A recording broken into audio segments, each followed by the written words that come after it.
Good morning and welcome back again. இன்னைக்கு கிளாஸ்ல differences in meaning பத்தி தான் பார்க்க போறோம். கிளாஸுக்கு போறதுக்கு முன்னாடி இதுவரைக்கும் நீங்க என்னுடைய சேனலை சப்ஸ்கிரைப் பண்ணலன்னா தயவு செஞ்சு சப்ஸ்கிரைப் பண்ணிக்கங்க. பக்கத்தில் உள்ள பெல் ஐகானையும் கிளிக் பண்ணிக்கங்க. So that whenever I upload new videos, it reaches you immediately. Okay நண்பர்களே, கிளாஸ்ல போலாமா? வாங்க போகலாம்.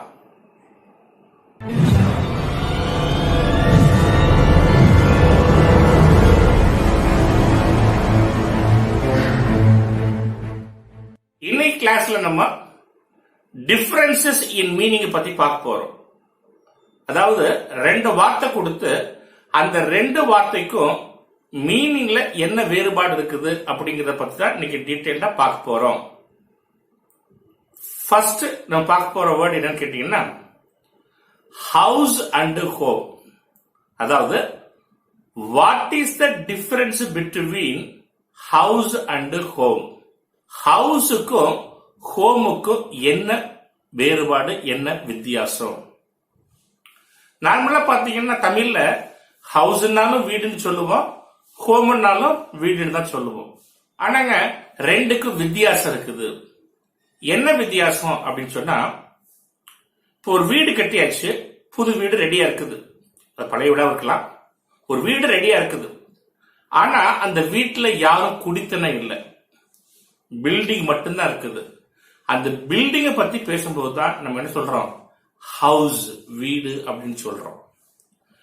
வீடு பில்டிங் இருக்குது, பிளஸ் அதுல ஆட்களும் குடித்தனம் இருக்கிறாங்க அப்படின்னா அதைத்தான் நம்ம ஹோம் அப்படின்னு சொல்றோம்.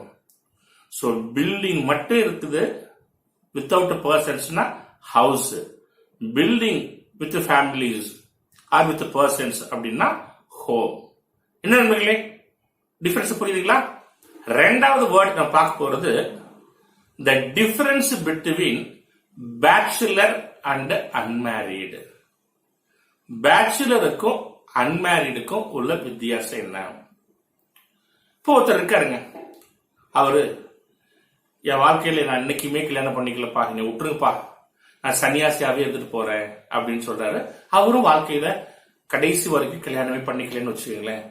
அவங்களுக்கு பேரு தான் பேச்சுலர். இதுக்கு உதாரணம் சொல்லணும்னா நம்ம மாண்புமிகு முன்னாள் குடியரசுத் தலைவர் டாக்டர் ஏபிஜே அப்துல் கலாம் ஐயா அவர்களை சொல்லலாம், முன்னாள் பிரதமர் வாஜ்பாய் சொல்லலாம், விவேகானந்தர் சொல்லலாம், இது போன்றவர்கள். சோ வாழ்க்கையில தான் இறக்கும் வரை கல்யாணமே பண்ணிக்காதவங்க தான் நம்ம என்ன சொல்றோம், பேச்சுலர் அப்படின்னு சொல்றோம். அன்மேரிடுனா இப்ப எனக்கு கல்யாணம் ஆகல, டைம் வரும்பொழுது நேரம் வரும்பொழுது கண்டிப்பா நான் என்ன பண்ணிக்குவேன், கல்யாணம் பண்ணிக்குவேன் அப்படின்னு சொன்னா அதுக்கு பேர் தான் என்னது, அன்மேரிடு. இப்ப புரிஞ்சுதுங்களா த difference between bachelor and unmarried? Life ஃபுல்லா கல்யாணம் பண்ணாம இருந்தா பேச்சுலர், இப்ப கல்யாணம் ஆகல ஆனா கல்யாணம் பண்ணிக்குவேன் அப்படின்னு சொன்னா என்னது, அன்மேரிட். ஓகே, தேர்ட் வேர்ட் நம்ம பார்க்க போறது பாத்தீங்கன்னா bath and bathe. The difference between bath and bathe. Bath spelling BATH, bathe spelling BATHE. Okay, இது ரெண்டுக்குள்ள வித்தியாசம் என்ன? சும்மா வேடிக்கை சொல்லணும்னாங்க, நம்ம மேல தண்ணி விழுந்தா அதுக்கு பேரு பாத்ரு, நம்ம தண்ணிக்குள்ள விழுந்தா அதுக்கு பேரு பேத்து. அதாவதுங்க இன்னைக்கு சூழ்நிலையில கலாச்சாரத்துல பாத்தீங்கன்னா நம்ம எல்லாமே அபார்ட்மெண்ட் ஸ்டைல் இப்படி வாழ ஆரம்பிச்சிட்டோம் இல்லைங்களா? நம்ம என்ன பண்றோம், பாத்ரூம்ல போயிட்டு ஒரு பக்கெட்ல தண்ணி ஊத்திட்டு நம்ம அதை மொண்டு ஊத்தி குளிக்கிறோம். சோ அந்த மாதிரி குளியலுக்கு பேர் தான் என்னது, பாத். பேத்துனா ஒரு ஆத்துலயோ ஒரு குளத்துலயோ நம்ம நீச்சல் அடிச்சு குளிக்கிறது, புரியுதுங்களா? தண்ணிக்குள்ள மூழ்கி குளிக்கிறது, அதுக்கு பேர் தான் என்னங்க, பேத். புரியுதுங்களா? அதான் நான் வேடிக்கையா சொன்னேன், நம்ம மேல தண்ணி விழுந்தா பாத்து, நம்ம தண்ணிக்குள்ள விழுந்தோம்னா என்னது, பேத் அப்படின்னு வேடிக்கையா சொன்னேன். டிஃபரன்ஸ் புரிஞ்சிருக்கும்னு நினைக்கிறேன் இல்லைங்களா? ரைட். அடுத்த வேர்டுங்க interval, intermission. What is the difference between interval and intermission? இப்போ ஒரு ஆக்டிவிட்டி நடக்குதுன்னு வச்சுக்கோங்க, ஒரு 2-3 ஹவர்ஸா நடந்துட்டு இருக்குது. அந்த ஆக்டிவிட்டிக்கு நடுவுல பிரேக் விடுறாங்க. அந்த ஆக்டிவிட்டி பிரேக்குக்கு முன்னாடி ஒரு ஈவெண்ட் ஆகும், அந்த பிரேக்குக்கு அப்புறம் வேற ஒரு ஈவெண்டாவும் இருந்துச்சுன்னா அதுக்கு பேரு தான் இன்டர்வல். நம்ம ஸ்கூல்ல என்ன வார்த்தையை பயன்படுத்துறோம்? இன்டர்வல் அப்படிங்கிற வார்த்தையை பயன்படுத்துறோம். ஏன்னா ஸ்கூல்லையும் பிரேக் விடுவாங்க. பிரேக்குக்கு முன்னாடி பாத்தீங்கன்னா ஒரு சப்ஜெக்ட் டீச்சர் கிளாஸ் எடுத்திருப்பாங்க. அதே பிரேக்கு அப்புறம் பாத்தீங்கன்னா கிளாஸ் போயிட்டு இருக்கும், ஆனா வேற ஒரு சப்ஜெக்ட் டீச்சர் வந்து கிளாஸ் எடுப்பாங்க. உதாரணத்துக்கு பிரேக்கு முன்னாடி இங்கிலீஷ் போச்சுன்னு வச்சுக்கோமே, பிரேக்கு அப்புறம் மேக்ஸ் போகுதுன்னு வச்சுக்கலாம். அப்போ ஒரு பிரேக்கு, அதுக்கு முன்னாடி ஆக்டிவிட்டி நடக்குது, பின்னாடி ஆக்டிவிட்டி நடக்குது, ஆனா சப்ஜெக்ட் வேற வேற இல்லைங்களா? So same event is not continuing. அதனாலதாங்க அதை நம்ம என்ன சொல்றோம்? இன்டர்வல் அப்படின்னு சொல்றோம்.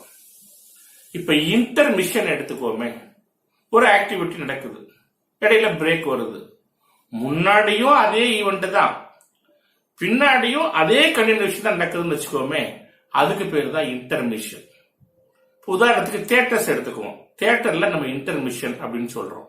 காரணம் என்னன்னா, இப்ப தியேட்டர்ல படத்துக்கு போறோம், ஒரு படம் பாக்குறோம். உதாரணத்துக்கு பாட்ஷா படம் பாக்குறோம்னு வச்சுக்கோங்களேன். பிரேக்குக்கு முன்னாடியும் பாட்ஷா படம் தான் ஓடுது, பிரேக்குக்கு பின்னாடியும் பாட்ஷா படம் கண்டினியூஷன் தான் ஓடும். வேற ஒரு அண்ணாமலை படம் வேற எதுவும் போடுறது கிடையாது. சோ பிரேக்கு முன்னாடியும் பின்னாடியும் ஒரே ஆக்டிவிட்டி, சேம் ஆக்டிவிட்டி கண்டினியூஸ் ஆச்சுன்னா அதுக்கு பேர் என்னங்க? இன்டர்மிஷன். ஆனா வெவ்வேறு ஆக்டிவிட்டி, பிரேக்கு முன்னாடி ஒரு ஆக்டிவிட்டி, பின்னாடி வேற ஒரு ஆக்டிவிட்டி நடந்துச்சுன்னா அதுக்கு பேர் தான் என்னங்க?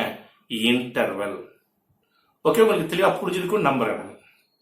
அடுத்த word sympathy and empathy. What is the difference between sympathy and empathy? A feeling of pity for others. பாவம், ஒருத்தவங்க ரோட்ல போறோம், அடிபட்டுருச்சு, ஐயோ பாவம் அவனுக்கு அடிபட்டுருச்சு அப்படின்னு ஃபீல் பண்றதுங்களா, அதுக்கு பேர் தாங்க சிம்பதி. எம்பதின்னா அந்த ஃபீல் பண்றதோட கிடையாது, அவனுடைய தேவையை புரிஞ்சுட்டு நம்ம போய் அவனுக்கு ஹெல்ப் பண்றோம்னு வச்சுக்கீங்களேன், அதுக்கு பேர் தான் என்னங்க? எம்பதி. சோ வெறுமனே ஃபீலிங் மட்டும் இருந்துச்சுன்னா அதுக்கு பேரு சிம்பதி. ஃபீலிங்கோட சேர்த்து அவங்களுடைய உணர்வுகளை புரிஞ்சுட்டு அவங்களுக்கு நம்ம ஹெல்ப் பண்ணோம்னா அதுக்கு பேர் தான் என்னதுங்க? எம்பதி. புரியுதுங்களா? ரைட். அடுத்த வேர்டுங்க, the difference between team and group. டீமுக்கும் குரூப்புக்கும் வித்தியாசம் என்ன? இப்ப basketball team, football team அப்படின்னு சொல்றோம். இப்ப group of people are standing தேர்ன்னு சொல்றோம். அதான் டீம், குரூப். இப்ப ரெண்டுக்கு வித்தியாசம் என்ன?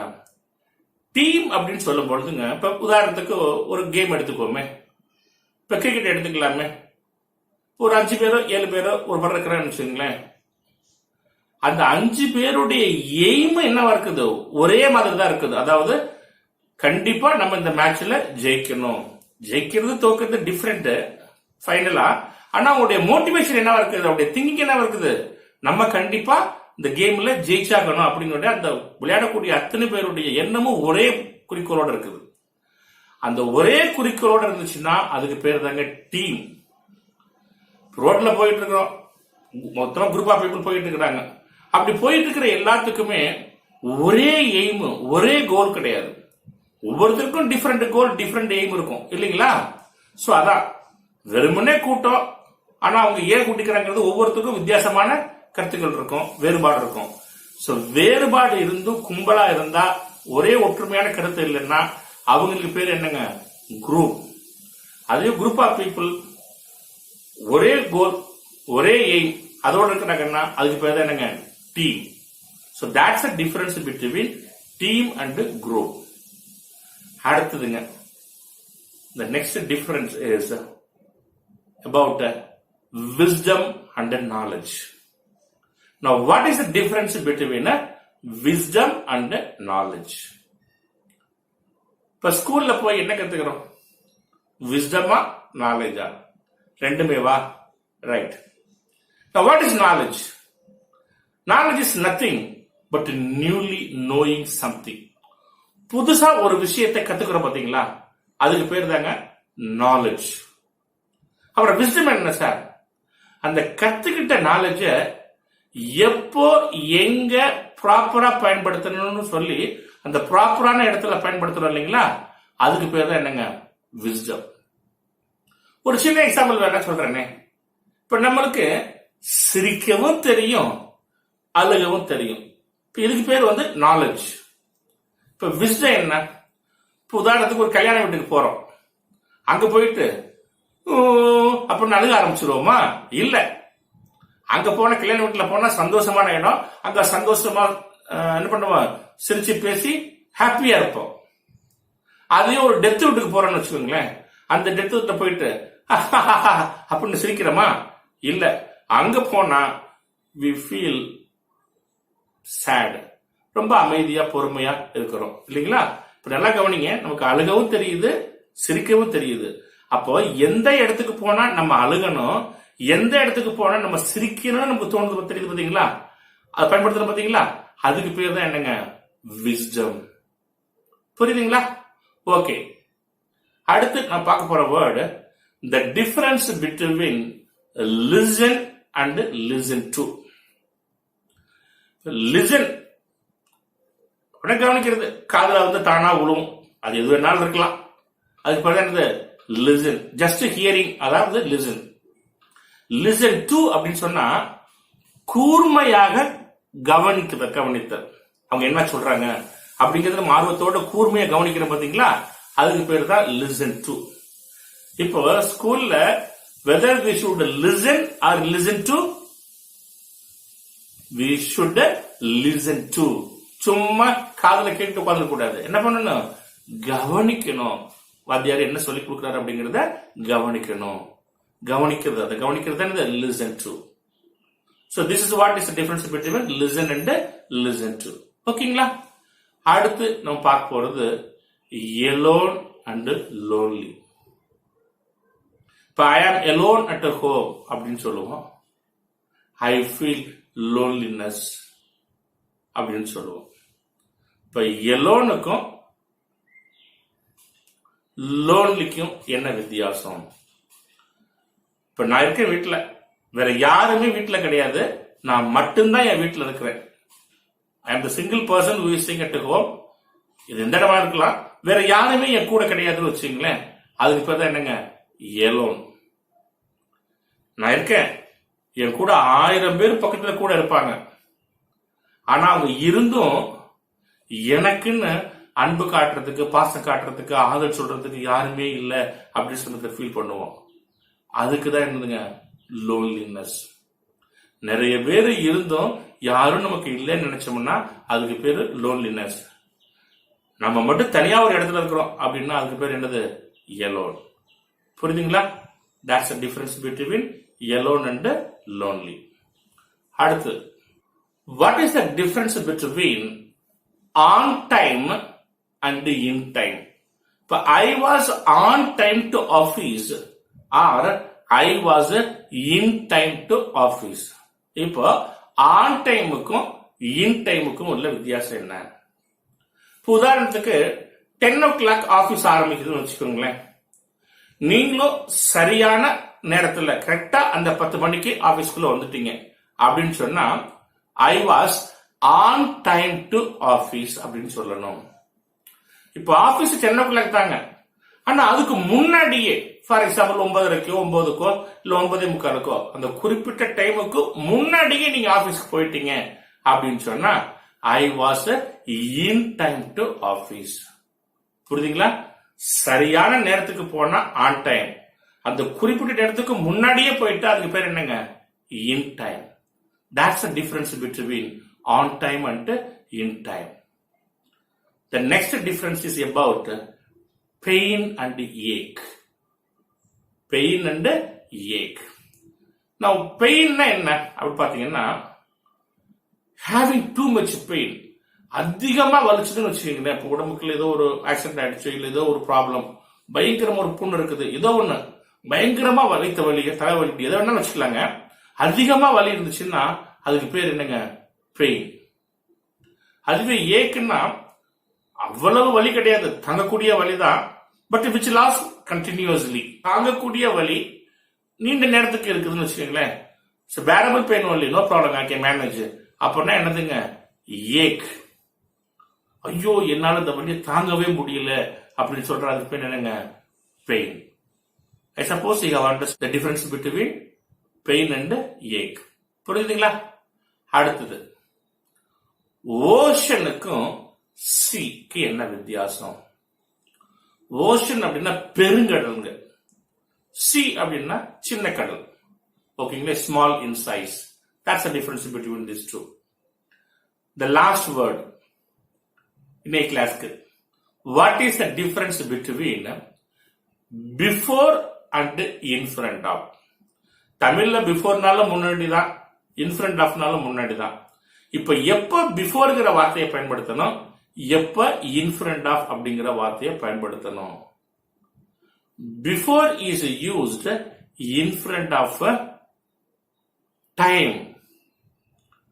In front of is used to refer place. அதாவது நேரத்தை குறிக்கிறதுக்கு முன்னாடி நம்ம என்ன பண்ணணுங்க? பிஃபோர பயன்படுத்தணும். இடத்தை பேசும்போது அதுக்கு முன்னாடி குறிக்கிறதுக்கு வந்து in front of. For example, you should reach the school before 9 o'clock. Not in front of 9 o'clock. நல்லா கவனிங்க. You should reach the school before 9 o'clock, not in front of 9 o'clock. அதுவே don't stand in front of me. Don't stand in front of me. Don't park the vehicle in front of the gate. இப்ப புரியுதுங்களாங்க? So time வந்துச்சுன்னா அதுக்கு முன்னாடி time பயன்படுத்தும் பொழுது நான் பயன்படுத்த வேண்டிய வார்த்தை பிஃபோர். இடத்தை பேசும்போது அதுக்கு பயன்படுத்த வேண்டிய வார்த்தை என்னங்க? in front of. ஓகே நண்பர்களே, இன்னைக்கு கிளாஸ் உங்களுக்கு யூஸ்ஃபுல்லா இருந்திருக்கும் அப்படின்னு நினைக்கிறேன். நம்ம அடுத்த கிளாஸ்ல இது போன்ற சில வேறுபாடுகளோட உள்ள வார்த்தைகளோடு உங்களை சந்திக்கிறேன். Until then, bye from Chippy.